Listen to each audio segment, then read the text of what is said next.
Hi everyone, ಎಲ್ಲ ಹೇಗಿದ್ದೀರಾ? ನಾನು ಚೆನ್ನಾಗಿದ್ದೀನಿ. ನೀವು ಹೇಗಿದ್ದೀರಾ? ನೀವು ಚೆನ್ನಾಗಿದ್ದೀರಾ? ನಾನು ಒಂದು ಪ್ಲೇಸಲ್ಲಿದ್ದೀನಿ, ಬಟ್ ಅದು ಯಾವ ಪ್ಲೇಸ್ ಅಂತ ಸದ್ಯದಲ್ಲೇ ನಿಮ್ಗೆ ಗೊತ್ತಾಗುತ್ತೆ. ಆದರೆ ಜಸ್ಟ್ ಒಂದು ಕ್ಲೂ ಕೊಡ್ತೀನಿ, ಓಕೆನಾ?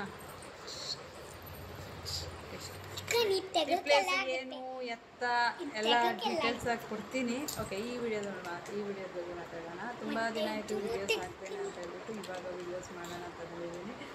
ವಿಡಿಯೋಸಲ್ಲಿ ಇದೆಲ್ಲ ವಿಡಿಯೋಸ್ ಇವಾಗ ಹಾಕಿರೋ ವಿಡಿಯೋಸ್ ಸ್ವಲ್ಪ ಹಳೇದೇ, ಬಟ್ ನಾನು ಎಡಿಟಿಂಗ್ ಮಾಡಿ ಇಟ್ಟಿದ್ದೆ, ಬಟ್ ಅಪ್ಲೋಡ್ ಮಾಡೋಕ್ಕಾಗಿರಲಿಲ್ಲ. ಟೈಮ್ ಇರಲಿಲ್ಲ, ಅದಕ್ಕೆ ಅಪ್ಲೋಡ್ ಮಾಡೋಕ್ಕಾಗಿರಲಿಲ್ಲ. ಇವಾಗ ಅಪ್ಲೋಡ್ ಮಾಡ್ತೀನಿ. ಏನಿಲ್ಲ, ಫೇಸಲ್ಲಿ ಹುಡುಗಿ ಬಂದು ಎಲ್ಲ ಸ್ಕಿನ್ ಎಲ್ಲ ಟ್ಯಾನ್ ಆಗಿದೆ. ಜಸ್ಟ್ ಒಂದು ಏನೂ ಹಚ್ಚಿಲ್ಲ, ಮುಖ ಹೆಂಗಿದೆಯೋ ಹಾಗೆ ವಿಡಿಯೋ ಮಾಡ್ತಾಯಿದ್ದೀನಿ. ಓಕೆ, ವಿಡಿಯೋ ಸ್ಟಾರ್ಟ್ ಮಾಡೋಣ. ಇವಾಗ ದಿಯಾನ ಬೆಂಗಳೂರಿಂದ ಕರ್ಕೊಂಡು ಬಂದಮೇಲೆ ಅವಳು ಇಲ್ಲಿ ಅಂಗನವಾಡಿಗೆ ಹೋಗ್ತಾ ಇದ್ದಾಳೆ. ಮನೇಲಿ ಇಟ್ಕೊಳ್ಳೋ ಸ್ವಲ್ಪ ಆಗಲ್ಲ, ಅಂದರೆ ಮಕ್ಕಳ ಜೊತೆಲಿ ಇರಲಿ, ಸ್ವಲ್ಪ ಮಕ್ಕಳ ಜೊತೆ ಓಡಾಡ್ಕೊಂಡಿರಲಿ ಅಂತ ಒನ್ ಟೈಮ್ ಬೆಳಿಗ್ಗೆ ಮಾತ್ರ ಸ್ವಲ್ಪ ಹೊತ್ತು 2 ಗಂಟೆವರೆಗೆ ಇದ್ದು ಬರ್ತಾಳೆ. ಅಂಗನವಾಡಿಗೆ ಕಳಿಸ್ಕೊಟ್ಟು ಬರ್ತೀನಿ. ಗಾನವಿ ಊರು ಅಲ್ಲಿಂದ ಬಂದಮೇಲೆ ನಮ್ಮ ಮನೇಲೇ ಇರೋದ್ರಿಂದ ಅವಳನ್ನು ಸ್ಕೂಲಿಗೆ ಕರ್ಕೊಂಡು ಹೋಗ್ತೀನಿ. ಒನ್ ಡೇ ಕರ್ಕೊಂಡೋಗಿರೋದು. ಡೈಲಿ ರೆಡಿ ಆಗ್ತಾಳೆ. ಕರೆಕ್ಟ್ ಅವಳನ್ನ ಬಿಡೋಕ್ಕೆ ಡೈಲಿ ರೆಡಿ ಆಗ್ತಾ ಇದ್ಲು. ಇವಳು ಚಪ್ಪಲಿ ಹಾಕ್ಕೊಂಡು ಬ್ಯಾಗ್ ಹಾಕ್ಕೊಂಡ್ರು ಅಂದರೆ ಕುಣಿತಾ ಇರ್ತಾಳೆ, ಎತ್ಕೋ ಅಂತ. ಆಮೇಲೆ ಅವಳನ್ನು ದಿಯಾನ ಅವತ್ತು ನಾವು ಇವಳದು ಬರ್ಡೇದು ಪರ್ಚೇಸಿಂಗ್ ಹೋಗಬೇಕಿತ್ತು, ಹೊನ್ನಾವರ ಹೋಗಬೇಕಿತ್ತು. ಅದಕ್ಕೋಸ್ಕರ ದಿಯಾನ ಸ್ಕೂಲ್ ಹತ್ರ ಬಿಡೋಣ ಅಂದರೆ ಬಿಸಿಲಿದೆಯಲ್ಲ, ತುಂಬ ತ್ರಾಸಾಗುತ್ತೆ. ನಾವು ಜಾಸ್ತಿ ಮಕ್ಕಳನ್ನ ಕರ್ಕೊ ತಿರುಗಬೇಕು ಅಂತ ಬಿಸಿಲಲ್ಲಿ ಓಡಾಡೋದು ಅಥವಾ ಒಂದು ಶಾಪಿಂಗ್ ಆಗಲಿ ಹಂಗೆಲ್ಲ ಇದ್ದಾಗ ಜಾಸ್ತಿ ಮಕ್ಕಳನ್ನ ಕರ್ಕೊಂಡು ತಿರ್ಗಾಡಬಾರ್ದು. ಸೇಫಾಗಿ ಒಂದು ಕಡೆ ಇರ್ತಾರಲ್ಲ ಅವರು ಅಂತ ಹೇಳ್ಬಿಟ್ಟು ನಾವು ಸ್ಕೂಲಲ್ಲಿ ಬಿಟ್ಬಿಟ್ಟು ಗಾನವಿನ ಸ್ವಲ್ಪ ಹೊತ್ತಲ್ಲೇ ಆಟ ಆಡಿಸ್ಕೊಂಡು, ಅವಳು ನೋಡಿ ಹಿಂಗೆ ಆಟ ಆಡ್ತಾಳೆ ಸ್ಕೂಲಲ್ಲಿ. ಅವಳಿಗೆ ಅಲ್ಲಿ ಹೋದರೆ ಇಷ್ಟ, ಆಡೋದು ತೊಗೊಂಡು ಆಟ ಆಡ್ತಾ ಇರ್ತಾಳೆ. ಅಲ್ಲಿ ಹೋದರೆ ಅವಳಿಗೆ ಸ್ವಲ್ಪ ಹೊತ್ತು ಅಲ್ಲೇ ಆಟ ಆಡಿಸ್ಕೊಂಡು ಆಮೇಲೆ ಅಲ್ಲಿಂದ ನಾವು ಮನೆಗೆ ಬಂದ್ವಿ. ಮನೇಲಿ ಅತ್ತೆ, ಮಾವ, ನಾನು ಆದಮೇಲೆ ನನ್ನ ನಾದಿನಿ 3 ಜನನು ಮನೆಯಿಂದ ಹೊರಟ್ವಿ. ಅಲ್ಲಿ ಹೊನ್ನಾವರದಲ್ಲಿ ನಮ್ಮ ಅತ್ತಿಗೆನೂ ಬಂದಿದ್ದರು, ಅವರು ಜಾಯ್ನ್ ಆದರು ನಮ್ಮ ಜೊತೆಗೆ. ಆಮೇಲೆ ಹೋಗುವಾಗ ನೋಡಿ ಟೆಂಪೋದಲ್ಲಿ ಮುಂದ್ಗಡೆ ಕೂತಿದ್ವಿ, ಅವಳೆಲ್ಲ ಕಡೆನೂ ನೋಡ್ತಾ ಹೋಗ್ತಾ ಇದ್ಲು. ಅದೇ ಸ್ವಲ್ಪ ವಿಡಿಯೋ ಮಾಡ್ಕೊತಾ ಇದ್ವಿ. ಎಷ್ಟು ಚೆನ್ನಾಗಿದೆಲ್ಲ ನಮ್ಮ ಹೊನ್ನಾವರ. ಮೊದಲು ಯಾವ ಥರ ಇತ್ತು, ಏನಿರಲಿಲ್ಲ, ಇವಾಗ ಫುಲ್ ಸಿಟಿ ಥರ ಆಗಿಬಿಟ್ಟಿದೆ. ಬೆಂಗಳೂರು ಥರ ಅನಿಸ್ತಾ ಇದೆ. ಎಲ್ಲಿ ನೋಡಿದ್ರು ಶಾಪು, ಎಲ್ಲಿ ನೋಡಿದ್ರು ಮಿಡಿ ಹಂಗಿದೆ. ಓಕೆ, ನೆಕ್ಸ್ಟ್ ನಾವು ಅಲ್ಲಿಂದ ಫಸ್ಟ್ ಹೋದ ತಕ್ಷಣ ನಾವು ಹೋಗಿರೋದು ಅವತಾರ ಸಿಲ್ಕಲ್ಲಿ ಹೋದ ತಕ್ಷಣ ಫಸ್ಟ್ ಒಳಗಡೆ ಕೇಳಿದ್ವಿ ಸಾರಿ ಅಂದ ತಕ್ಷಣ ಅವ್ರಿಗೆ ತೋರಿಸ್ತೀನಿ ಅಂದರು. ಬಟ್ ನಮ್ಗೆ ಸಾರಿಗಿಂತ ಮೊದಲು ಡ್ರೆಸ್ ಬೇಕಿತ್ತು, ಅಂದರೆ ಅವಳಿಗೆ ಗಾನವಿಗೆ ಡ್ರೆಸ್ ಬೇಕಿತ್ತು. ಅವಳ ಡ್ರೆಸ್ ಮೇಲೆ ಅವಳು ಸೀರೆ ಚಾಯ್ಸ್ ಮಾಡಬೇಕಿತ್ತು. ಬಟ್ ಅಲ್ಲಿ ಅವತಾರ ಸಿಲ್ಕಲ್ಲಿ ಏನಂದರೆ ಜಸ್ಟ್ ಸಾರಿ ಅಷ್ಟೇ, ಮತ್ತೇನು ಬೇರೆ ಏನೂ ಸಿಗೋಲ್ಲ, ಸೀರೆ ಅಷ್ಟೇ ಸಿಗೋದಲ್ಲಿ.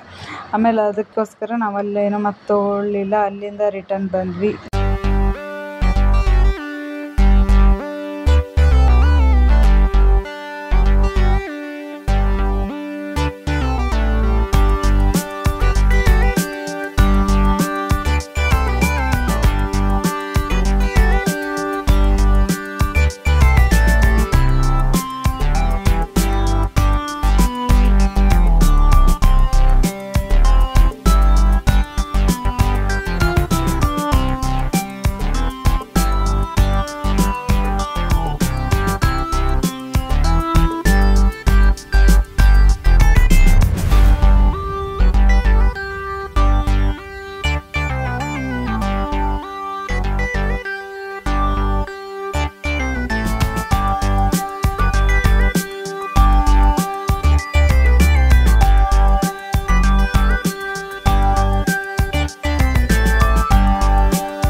ಓಕೆ, ಅಲ್ಲಿ ನಾವು ಹೊನ್ನಾವರದಲ್ಲಿ ಶಾಪಿಂಗ್ ಎಲ್ಲ ಮುಗಿಸ್ಕೊಂಡು ನಾವು ಅಲ್ಲಿಂದ ನೆಕ್ಸ್ಟ್ ಬಂದ್ವಿ. ನೆಕ್ಸ್ಟ್ ಡೇನೇ ಯುಗಾದಿ ಇತ್ತು. ಯುಗಾದಿ ಇರೋದ್ರಿಂದ ಯುಗಾದಿ ಫಸ್ಟ್ ಡೇ ಅಮಾವಾಸ್ಯೆ ಇರೋದ್ರಿಂದ ಅಮಾವಾಸ್ಯೆ ನೆಕ್ಸ್ಟ್ ಡೇ ನಾವು ಕಳಸ ಚೇಂಜ್ ಮಾಡ್ತೀವಿ. ಪ್ರತಿ ಶುಕ್ರವಾರ ಕಳಸ ಚೇಂಜ್ ಮಾಡ್ತೀವಿ. ಅದ್ರ ಜೊತೆಗೆ ಅಮಾವಾಸ್ಯೆ ಯಾವಾಗಿರುತ್ತೋ ಅದ್ರ ನೆಕ್ಸ್ಟ್ ಡೇ ಬೆಳಿಗ್ಗೆ ಕಂಪಲ್ಸರಿ ಕಳಸ ಚೇಂಜ್ ಮಾಡ್ತೀವಿ.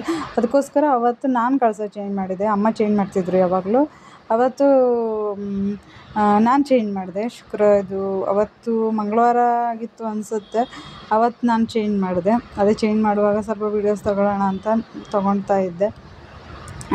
ಚೆನ್ನಾಗಿರುತ್ತಲ್ವ, ನಾವೊಂದು ಪೂಜೆ ಮಾಡುವಾಗಲಿ ಅಥವಾ ಒಂದು ದೇವರು ಏನೋ ಕೆಲಸ ಮಾಡೋ ಒಂಥರ ದೇವರು ಇದ್ರಲ್ಲಿ ಒಂಥರ ವೈಬ್ ಚೆನ್ನಾಗಿರುತ್ತೆ, ನನಗಿಷ್ಟ. ಅಲ್ಲೇನೋ ಒಂಥರ ಏನೋ ಪಾಸಿಟಿವ್ ವೈಬ್ ಥರ ಇರುತ್ತೆ. ಅದೇ ಮಾಡ್ತಾಯಿದ್ದೆ ನೋಡಿ ಯಾವ ಥರ ಆಗಿ ರೆಡಿ ಮಾಡಿದ್ದೀನಿ ಅಂತ. ಯುಗಾದಿ ಇದ್ರಿತ್ತು, ಅದೆಲ್ಲ ಪೂಜೆ ಮಾಡಿಕೊಂಡು ದಿಯಾ ನೋಡಿ ಮಂತ್ರ ಹೇಳ್ತಾ ಇದ್ದಾಳೆ, ಕೇಳಿಸ್ಕೊಳ್ಳಿ ಆಯ್ತಾ?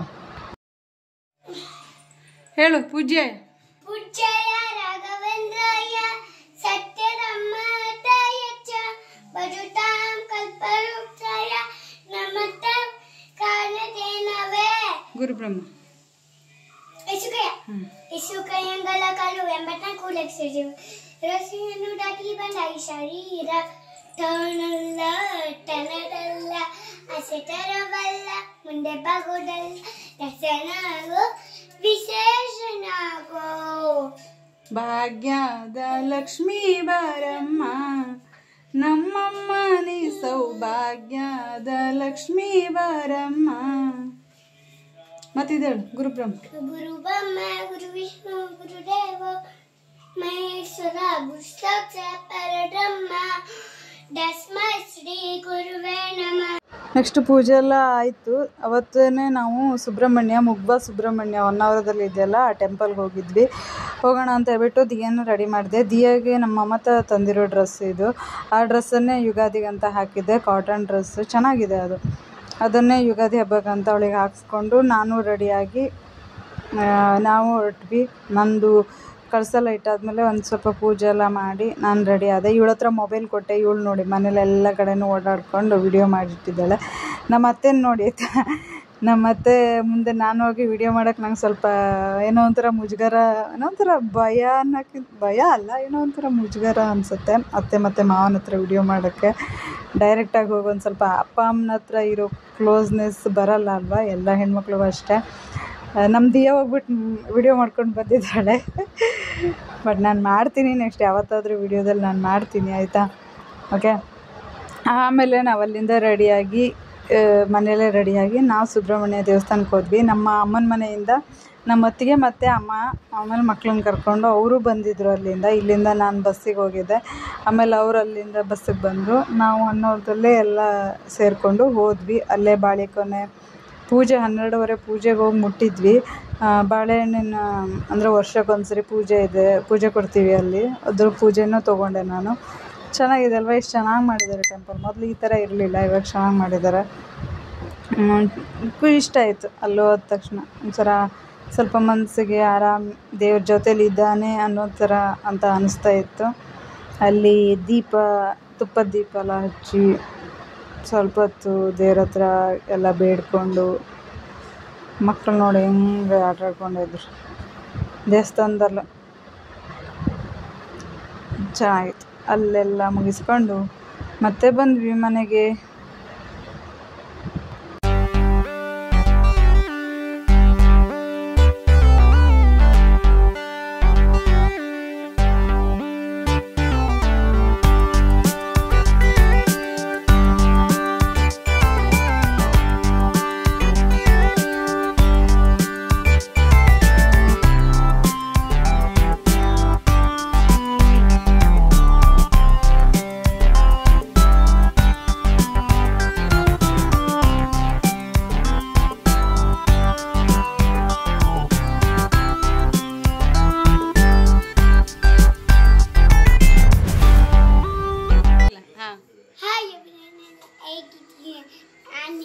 ಸರಿಯಾಗಿ ಹೇಳಿ, ತಪ್ಪು ಹೇಳು, ಸರಿ ಹೇಳು.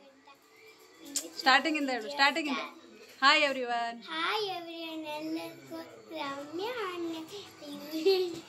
ಸರಿಯಾಗಿ ಸರಿ ಮಾತಾಡ್ತಿದ್ಯಲ್ಲೇ, ಸರಿ ಕೇಳಿಸ್ಲಿಲ್ಲ, ಸರಿ ಹೇಳು. Hi everyone. ಇಲ್ಲಿ ನೋಡು. ನಾನು ಚೆನ್ನಾಗಿದ್ದೀನಿ, ನೀವು ಚೆನ್ನಾಗಿದ್ದೀರಾ ಅನ್ಕೊಳ್ತಾ. ಎಲ್ಲರಿಗೂ ಯುಗಾದಿ ಹಬ್ಬದ ಶುಭಾಶಯಗಳು.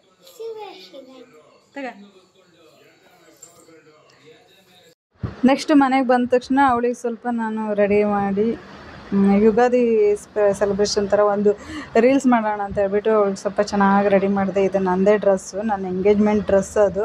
ಅವಳಿಗೆ ಸ್ಕರ್ಟ್ ಹಾಕಿಲ್ಲ, ಜಸ್ಟ್ ಬ್ಲೌಸು ಮತ್ತು ವೇಲು ಅಂದರೆ ಶಾಲು, ಅದರಲ್ಲೇ ಸೀರೆ ಉಡ್ಸೋ ಥರ ಮಾಡಿಬಿಟ್ಟು ಅವಳನ್ನು ರೆಡಿ ಮಾಡಿದ್ದೆ. ಸಖತ್ತಾಗಿ ಕಾಣಿಸ್ತಾ ಇದ್ಲು ಅವತ್ತು ನೈಟಲ್ಲಿ. ಅದೇ ಅವಳ ಹತ್ರ ಸ್ವಲ್ಪ ಎಲ್ಲ ಯುಗಾದಿ ಇದು ಹ್ಯಾಪಿ ಯುಗಾದಿ ಅಂತೆಲ್ಲ ವಿಶ್ ಮಾಡಿಸಿ ರೀಲ್ಸ್ ಮಾಡಿ ನಾನು ಇನ್ಸ್ಟಾಗ್ರಾಮ್ ಐ ಡಿಲಿದೆ ನೋಡಿ ಆಯಿತಾ, ರಮ್ಯಾ ಅವರದ್ದು ಇನ್ಸ್ಟಾಗ್ರಾಮ್ ಐ ಡಿಲಿದೆ ನೋಡಿ. ಅಲ್ಲಿ ಚೆನ್ನಾಗಿ ಕಾಣಿಸ್ತಾ ಇಲ್ಲ ಅವತ್ತು. ಸ್ವಲ್ಪ ರಾತ್ರಿ ಆದ್ರಿಂದ ಅಷ್ಟು ಹೊರಗಡೆ ಹೋಗ್ಬಿಟ್ಟೆಲ್ಲ ವಿಡಿಯೋಸ್ ಮಾಡೋಕ್ಕಾಗಲಿಲ್ಲ. ಮನೆ ಒಳಗಡೆನೇ ಸ್ವಲ್ಪ ವಿಡಿಯೋಸ್ ಮಾಡಿದೆ. ಓಕೆ, ಅವಳ ಹತ್ರ ಒಂದು ರೀಲ್ಸ್ ಮಾಡೋಕ್ಕೆ ಒಂದು ನಿಮಿಷದ ರೀಲ್ಸ್, ಅವಳ ಹತ್ರ ಒಂದು ರೀಲ್ಸ್ ಮಾಡ್ಕೊಳಕ್ಕೆ ನಾನು ತುಂಬ ಕಷ್ಟಪಡ್ತೀನಿ. ಎಷ್ಟು ಬ್ಯಾಕ್ಗ್ರೌಂಡಲ್ಲಿ ಎಷ್ಟು ಸರಿ ಅವಳ ಹತ್ರ ಹೇಳಿಸ್ತೀನಿ ಅಂದರೆ ಅವಳು ಕರೆಕ್ಟಾಗಿ ಹೇಳೋದಿಲ್ಲ, ಏನೇನೋ ನಾಟಕ ಮಾಡ್ಕೊತ ನಿಂತ್ಕೊತಾಳೆ. ಆಮೇಲೆ ಲಾಸ್ಟಲ್ಲಿ ಏನೋ ಎಲ್ಲ ಎಡಿಟಿಂಗ್ ಮಾಡಿ ಒಂದು ರೀಲ್ಸ್ ಮಾಡಿ ಅಪ್ಲೋಡ್ ಮಾಡ್ತೀನಿ. ಓಕೆ, ನೋಡ್ಕೊಂಡು ಬನ್ನಿ.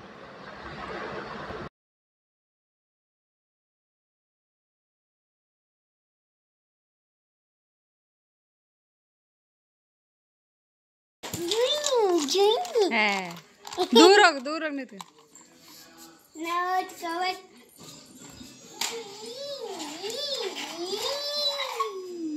ಮಳ್ಳಿ ದೇವ್ರ ಬಿಡ್ದಾಗ ನಿಂತ್ಗ, ನಮ್ಮನೆ ದೇವ್ರ ಕಟ್ಟಿ ಬಿಡ್ದಾಗ ಹಂಗ ನಿಂತ್ಗ.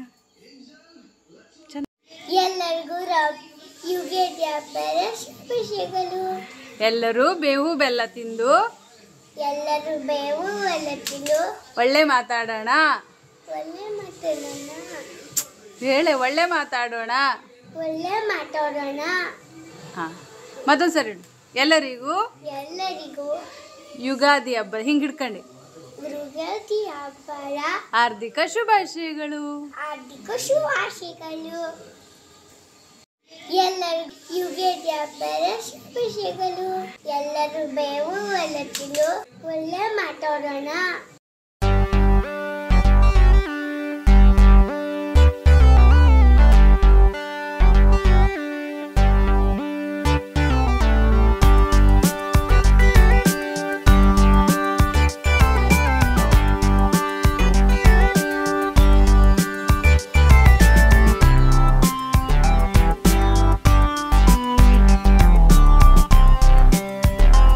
ನೆಕ್ಸ್ಟ್ ಅಲ್ಲಿಂದ ನಾನು ಯಾವತ್ತನೇ ಮನೆಗೆ ಬಂದೆ. ಮನೆಗೆ ಬಂದಾಗ ಅಮ್ಮನ ಯಾಕೋ ಗೊತ್ತಿಲ್ಲ, ಅಮ್ಮ ಊಟ ಮಾಡ್ತಾ ಕೂತಿದ್ರು. ನಮ್ಮದೆಲ್ಲ ಊಟ ಆಗಿತ್ತು. ಅಮ್ಮ ಲಾಸ್ಟ್ ಊಟ ಮಾಡೋಕ್ಕೆ ಕೂತಿದ್ರು. ಯಾಕೋ ಗೊತ್ತಿಲ್ಲ, ಸ್ವಲ್ಪ ವಿಡಿಯೋಸ್ ತಗೊಳ್ಳೋಣ ಅಂತ ಅನ್ನಿಸ್ತು. ಪಾಪ ಅಲ್ವ, ಎಲ್ಲರ ಅಮ್ಮನೂ ಅವ್ರವ್ರಿಗೆ ಗೊತ್ತಿಲ್ಲ. ಅದೇ ಅವರು ಇದ್ದಾಗ ಅವ್ರ ಬೆಲೆ ಗೊತ್ತಾಗಲ್ಲ ಅನಿಸುತ್ತಲ್ಲ, ಹಂಗೆ ನಮ್ಮ ದಾದನಂತೂ ನಾನು ತುಂಬ ಮಿಸ್ ಮಾಡ್ಕೊತೀನಿ. ಏನೋ ಗೊತ್ತಿಲ್ಲ, ಅವಳನ್ನು ವಿಡಿಯೋ ಮಾಡಬೇಕು ಅನ್ನಿಸ್ತು. ಆಮೇಲೆ ಇದು ನೆಕ್ಸ್ಟ್ ಡೇ ಬೆಳಿಗ್ಗೆ ಅಣ್ಣನ ಜೊತೆಗೆ ನಾನು ಹೊರಟೆ ಮನೆಯಿಂದ ಅಂಗಡಿಗೆ ಬರೋಣ ಅಂತ. ಅವನ ಅಂಗಡಿಗೆ ಇದೆಲ್ಲ ಅವ್ನು ಮಾಡೋ ವರ್ಕಂದು ಫ್ರೇಮ್ ಅದೆಲ್ಲ ಮನೆ ನೋಡಿ ಇಷ್ಟು ಕಂಪ್ಲೀಟ್ ಆಗಿದೆ. ಇನ್ನು ಕಂಪ್ಲೀಟ್ ಆಗಬೇಕಿತ್ತು, ಬಟ್ ಅವನು ದೇವರು ಹೇಗೆ ನಡೆಸ್ಕೊಡ್ತಾನೋ ಗೊತ್ತಿಲ್ಲ. ಹೇಳಿ ನೋಡಿ, ಬೆಳಗ್ಗೆನೇ ನಾವೆಲ್ಲ ಸ್ನಾನ ಮಾಡ್ಕೊಂಡು ಅಲ್ಲಿಂದ ಹೊರಟಿದ್ವಿ. ಓಕೆ, ಬಾಯ್.